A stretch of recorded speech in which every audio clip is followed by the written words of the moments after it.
श्रद्धा Walker हत्याकांड में सबूत जुटाने के लिए दिल्ली पुलिस ने एड़ी से चोटी का जोड़ लगा दिया है। इसी क्रम में दिल्ली पुलिस ने अब तक जंगल से श्रद्धा के 10 बॉडी पार्ट्स को बरामद कर लिया है। बता दें कि आरोपी आफ्ताब पूनावाला ने लिव इन पार्टनर श्रद्धा की 18 मई 2022 को हत्या करने के बाद उसके शरीर के धारदार हथियार से 35 टुकड़े कर दिए थे, फिर उन्हें अलग अलग जगहों पर ठिकाने लगा दिया। पुलिस ने बताया कि आफ्ताब को लेकर उन जगहों पर विजिट किया जा रहा है जहां जहां उसने श्रद्धा के बॉडी पार्ट्स को फेंका है। पुलिस के पास फिलहाल आफ्ताब का कबूलनामा है, जिसकी कोर्ट में अहमियत तभी होगी जब कबूलनामे के साथ साथ उससे जुड़े सभी सबूत पुलिस के पास होंगे। आपको बता दें कि इसमें सबसे बड़ा सबूत होगा बॉडी पार्ट्स का मिलना, जो कि पुलिस को धीरे धीरे बरामद हो रहे हैं। पुलिस ने 35 में से 10 बॉडी पार्ट्स को बरामद कर लिया है। वहीं इस मामले में अब बीजेपी नेता सत्यदेव पचौरी का भी बयान सामने आया है। उन्होंने इस मामले को धर्मांतरण के मुद्दे से जोड़कर बताया है।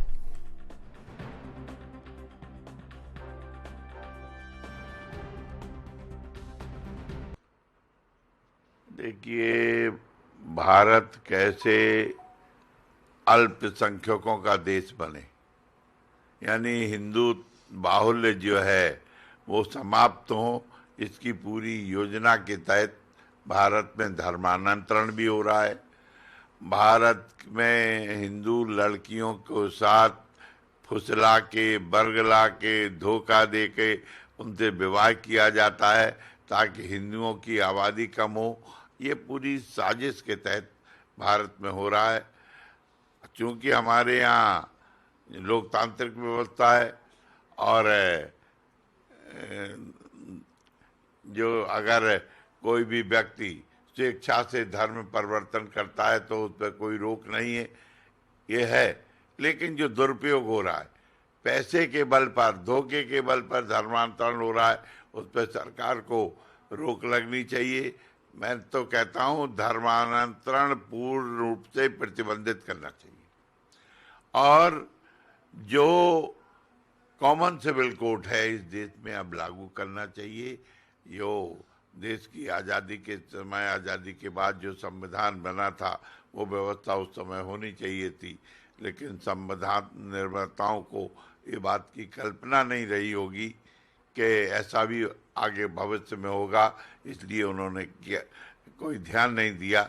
लेकिन आज ज़रूरत है कि देश में दो बातों, नंबर एक, देश में जनसंख्या नियंत्रण होना चाहिए ताकि आबादी का असंतुलन न हो और जो देश के विकास में आज आबादी सबसे बड़ी बाधा है वो बाधा समाप्त हो, भारत और तेजी से विकास में करे। नंबर दो के कॉमन सिविल कोड अपरिहार्य है अब और तमाम लोग, जनता मांग कर रही है।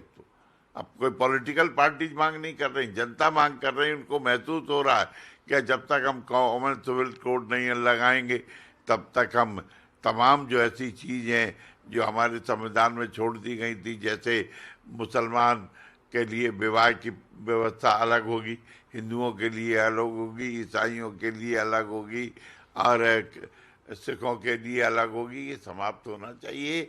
एक देश एक कानून, इस आधार पर अब कानून बनाने की जरूरत है। और इस खबर पर ज्यादा जानकारी के लिए हमारे संवाददाता राजीव तिवारी दिल्ली से जुड़ गए हैं। राजीव, श्रद्धा हत्याकांड लगातार ये मुद्दा गर्माता चला जा रहा है, क्या कुछ अहम जानकारी आपके पास? राजीव, क्या आपको आवाज मिल पा रही है? जी राजीव, श्रद्धा वालकर का हत्याकांड जो हुआ वो मुद्दा लगातार गर्माता जा रहा है, पुलिस सबूत जुटाने में जुटी हुई है, क्या कुछ अहम जानकारी आपके पास? यहाँ पर बात करें श्रद्धा मर्डर केस की, तो उसको लेकर लगातार दिल्ली पुलिस की बात करें तो दिल्ली पुलिस जो है वो कहीं ना कहीं जांच में जुड़ी हुई है। और जिस तरीके से कहते हैं आफ्ताब के द्वारा जो पेज के अंदर से 33 टुकड़े मिले हैं शरीर के, उसको लेकर श्रद्धा के जो उसने बिल्कुल बात करने की कोशिश की थी, व्हाट्सएप कॉलिंग के माध्यम से, मैसेज के माध्यम से। मगर यहाँ पर बात करें जिस तरीके से श्रद्धा का मर्डर हो चुका है, मगर श्रद्धा को कहीं ना कहीं इसका आभास हो चुका था, ये सारी जानकारी जो है लक्ष्मण की द्वारा दी जा रही है। यहाँ पर बात करें दिल्ली पुलिस की, तो दिल्ली पुलिस जो है वो आफ्ताब को गिरफ्तार कर चुकी है और उसके बाद में उससे सबूत की जाएगी और कर रही थी, ये भी पूछताछ किया जा रहा है। जी राजीव, श्रद्धा हत्याकांड के बाद लगातार राजनीतिक प्रतिक्रियाएं भी सामने आ रही हैं। अब बीजेपी नेता सत्यदेव पचौरी का भी बयान सामने आ गया है। उसने इस पूरे मुद्दे को धर्मांतरण से जोड़ दिया है।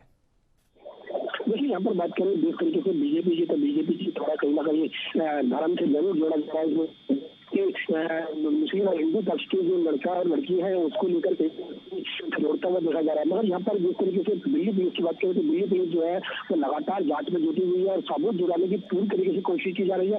और आफ्ताब की बात करें तो आफ्ताब से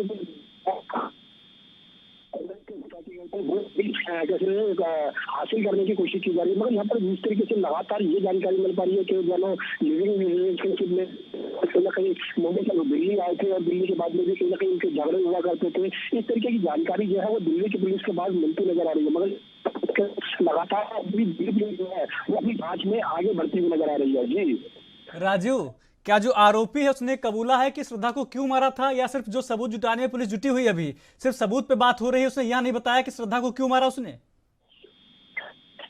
आपकी बात करें तो आपके द्वारा दिल्ली जिसको इतनी जानकारी दी कि रोज उनके बीच में आपसी झगड़ा हुआ करता था, झगड़े की वजह क्या थी, किन मुद्दों को लेकर झगड़ा हुआ करता था, और आफ्ताब ने जो उसका कहते हैं श्रद्धा को जो मौत के घाट उतारा है वो क्या कारण था, वो अभी दिल्ली पुलिस के पास नहीं पूरी तरीके से सुलझाने की कोशिश करी है। मगर इसको राजनीतिक पहलू देने की कोशिश। बिल्कुल राजीव, जानकारी देने के लिए आपका बहुत बहुत धन्यवाद राजीव।